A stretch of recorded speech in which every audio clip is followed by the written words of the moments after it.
Balik po tayo sa mga balita. Lumago ang ekonomiya ng Pilipinas nitong nakalipas pong taon o 2024 ayon sa datos ng Philippine Statistics Authority. At ayon sa mga eksperto, inaasahan pa nilang mas gaganda pa ang takbo ng ekonomiya sa susunod na taon. Erlo Bringa sa balita.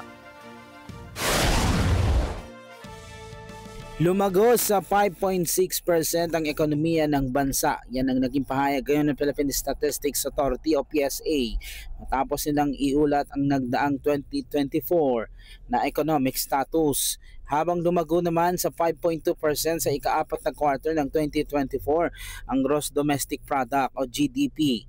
Ayon kay National Statistician Undersecretary Dennis Mapa, marami naging dahilan ng paglago ng ekonomiya ng bansa, kabilang na dyan ang paglago ng ilang industriya tulad ng human health and social work activities, transportation and storage, financial and insurance activities. Ilang pangunahing sector din sa industry and services ang nagsipagtala din ng pagtaas ng 4.4% at 6.7% at ang agriculture, forestry and fishing ay nagtala ng pagbaba naman ng 1.8%. Sa kabuang taon ng 2024, ang industry at services ay nagsipagtala ng mga pagtaas na 5.6% at 6.7% respectively.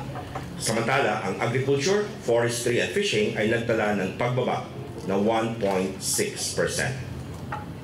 Sa seasonally adjusted GDP, ang services ay nagtala ng may pinakamataas na paglago sa mga pangunahing sektor na mayroong 2.6% sa quarter-on-quarter basis. May tuturing naman ang National Economic Development Authority o NEDA na development ito sa ekonomiya ng ating bansa.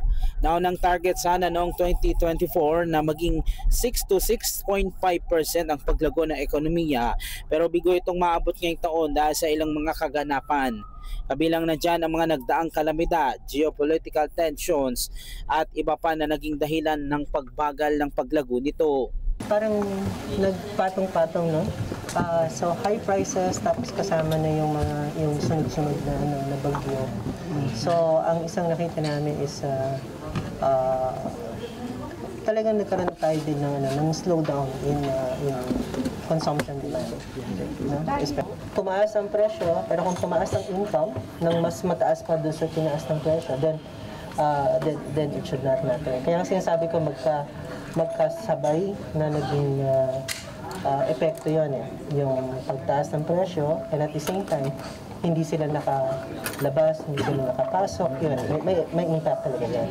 Naniniwala naman ng NEDA na maabot ngayong 2025 ang target goal na pagtaas ng ekonomiya ng bansa mula sa 6 hanggang 6.4% ay maging 6 hanggang 6.8%.